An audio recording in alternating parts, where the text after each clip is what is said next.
তুমি যে এই পুরস্কারটা পেয়েছো, এই পুরস্কারটা পেয়ে তোমার কেমন লেগেছে? তোমার অনুভূতি ব্যক্ত করো। কিশোর ভাতার আমি একজন সদস্য, গল্প হোক মায়ের ভাষায়। এই পুরস্কার পেয়ে আমি খুব গর্বিত। তোমার অনুভূতি ব্যক্ত করো। কিশোর বাতায়ন যে পুরস্কার পেয়েছে, এই পুরস্কার পেয়ে তোমাদের কেমন লেগেছে? তোমরা প্রত্যেকে নিজ নিজ অনুভূতি ব্যক্ত করবে। কিশোর ভাতারে অংশগ্রহণ করে আমার ভালো লাগছে। এখানে সদস্যরা আমি গর্বিত হয়েছি যে এখানে গল্প লেখা আমি শিখতে পারছি। তারপর হচ্ছে আমার গল্পের নাম ছিল টুকিপাড়া সেই অদম্য কিশোর। সেই মুজিবের বিষয়ে গল্প লিখছি 150 ওয়ার্ডের। কিশোর বাতায়নে আমি একজন সদস্য। কিশোর বাতায়নে অংশগ্রহণ করে আমি খুব আনন্দিত এবং এখানে আমি 5টি বই পড়ে 5টি শীট করে 150 ওয়ার্ড লিখে দিয়েছি এবং কিশোর বাতায়নে পুরস্কার পেয়ে আমি খুব আনন্দিত। জবা। আমি কিশোর বাতায়নের সদস্য হয়ে খুবই আনন্দিত। আমি এখানকার প্রতিযোগিতায় অংশগ্রহণের জন্য সর্বপ্রথম ছোটদের মুক্তিযুদ্ধের ইতিহাস গল্পটি পড়েছি। ভালোভাবে পড়ার পর এখান থেকে সংক্ষিপ্ত আকারে 150 ওয়ার্ড লিখেছি। আমি কিশোর বাতায়নের কর্তৃপক্ষকে আন্তরিকভাবে শুভেচ্ছা জানাচ্ছি এবং ধন্যবাদ জানাচ্ছি আমাকে এই পুরস্কারটি দেওয়ার জন্য। শিমু। আমি কিশোর বাতায়নের সদস্য, অনেক আনন্দিত। আমি কিশোর বাতায়নের ওখানে গল্প দিয়েছি টুঙ্গিপাড়া সেই অদম্য কিশোর। হ্যাঁ, টুঙ্গিপাড়া সেই অদম্য কিশোর, 6,000 বছর এক ছিল রাজ্য, ছিল এক রাজপুত্র বেরিয়ে পড়ে দেশ দেশান্তর ঘুরতে। তারপর রাজ্যের সীমানা পেরিয়ে, বন পেরিয়ে, শ্বেতাম্বরের মাঠ পেরিয়ে, ফুলের সীমানা পেরিয়ে পৌঁছে গেল এক অজানা রাজ্যে। সেখানে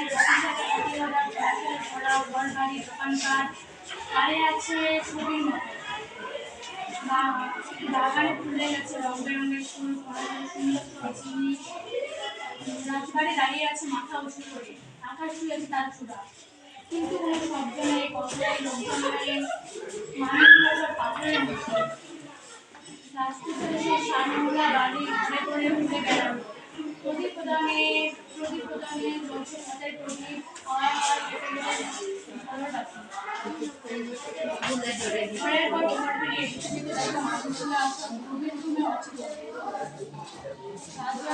রাজা ঘুমে রানী বেড়ে সেদিন সামান্য শক্তি নিয়ে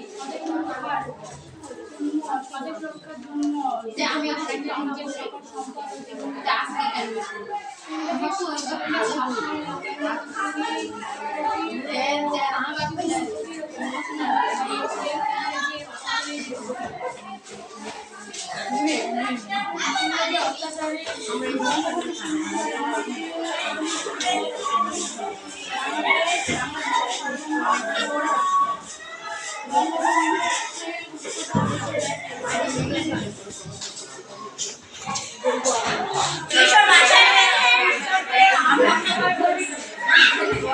তোমরা কিশোর বাতায়নে আরো কাজ করবা। এই কাজগুলা করতে তোমাদের কেমন লেগেছে? তাহলে আগামীতে আমরা প্রত্যেক শিক্ষার্থী মিলে কিশোর বাতায়নে কাজ করব। ধন্যবাদ। এই বইগুলা কেমন লাগছে তোমাদের? বইগুলা পেয়ে কয়টি করে বই পেয়েছে একজন পুরস্কার? 5টি করে বই। এই বইগুলা কি করতে হবে বলো তো? করবে। তা আমরা আগামীতে আরো কি করব? কিশোর বাতায়নে কাজ করব, তাই না? কিশোর বাতায়নে কাজ করতে তোমাদের কেমন লেগেছে? তাহলে কিশোর বাতায়নে তোমরা কি গর্বিত সদস্য নাকি? আগামী দিন তোমরা কিশোর বাতায়নে সুন্দরভাবে কাজ করবে এবং কি করবে? সবাইকে কাজে কিশোর বাতায়নে কাজ করার জন্য আমরা সবাইকে কি করব? উৎসাহিত করব এবং নিজে কাজ করব।